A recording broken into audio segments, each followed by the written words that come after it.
بصوا يا جماعه، في خبر من امبارح كده منتشر، فانا عايز اقوله لكم. بيقول لك ان اتحاد الكوره مد فتره القيد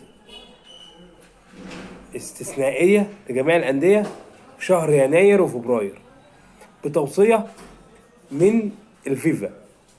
تمام. يعني هو ال ال القيد كان بيبقى شهر يناير، خلاه شهر يناير وفبراير لكل الانديه، مش الانديه اللي عندهم غرامات ومش عارفين يدفعوها، لا، لكل الانديه.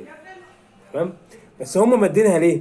عشان الجماعه يا عيني الدنيا عندهم صعبه ومش عارفين يجمعوا الفلوس بتاع الغرامات ومش عارفين يدفعوا حاجه، وطبعا عايزين يجيبوا لعيبه والدنيا عندهم خربانه خالص.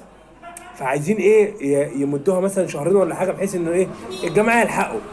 بس الجماعه دول